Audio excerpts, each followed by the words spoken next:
अवैधरित्या तलवारी जवळ बाळगून त्याद्वारे परिसरात दहशत निर्माण करणाऱ्या तिघांना स्थानिक गुन्हे शाखेच्या पथकाने पकडले। राहता, नेवासा आणि श्रीरामपूर अशा वेगवेगळ्या ठिकाणी 3 वेगवेगळ्या पथकांनी ही कारवाई केली। लोकसभा निवडणुकीचा निकाल नुकताच लागला आहे।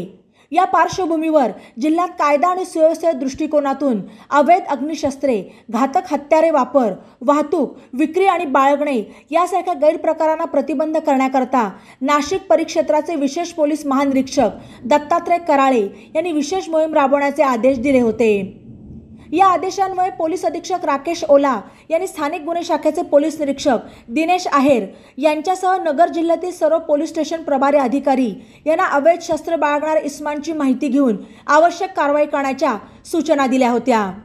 पोलीस निरीक्षक आहेर यांनी स्थानिक गुन्हे शाखेतील पोलीस अंमलदार राजेंद्र वाघ, बापूसाहेब फोलाणे, दत्तात्रय गव्हाणे, विशाल दळवी, संदीप दरंदले, ज्ञानेश्वर शिंदे, गणेश भिंगारदे, संतोष लोंढे, सचिन अडबल, संदीप चव्हाण, रणजित जाधव, बाळासाहेब खेळकर, किशोर शिरसाट आणि उमाकांत गावडे अशा अंमलदारांची 3 वेगवेगळी पथके नेमली। सदर तिन्ही पथकांनी विशेष मोहिमेदरम्यान मंगळवारी 11 जूनला जिल्ह्यातील 3 इसमांविरुद्ध कारवाई करून त्यांच्या ताब्यातून 16,000 रुपये किमतीच्या 3 तलवारी जप्त केल्या। त्यामध्ये राहुल शिवाजी इंगळे, वय 24, राहणार इंदिरानगर, पुणतांबा, तालुका राहता याच्या विरुद्ध राहता पोलीस ठाण्यात, शेखर दादासाहेब आहिरे, वय 31, राहणार नेवासा फाटा, तालुका नेवासा याच्या विरोधात नेवासा पोलीस ठाण्यात, तर राधाकिसन गणपत जाधव, वय 45, राहणार राजणखोल, तालुका राहता याच्या विरोधात श्रीरामपूर पोलीस ठाण्यात गुन्हा दाखल करण्यात आला।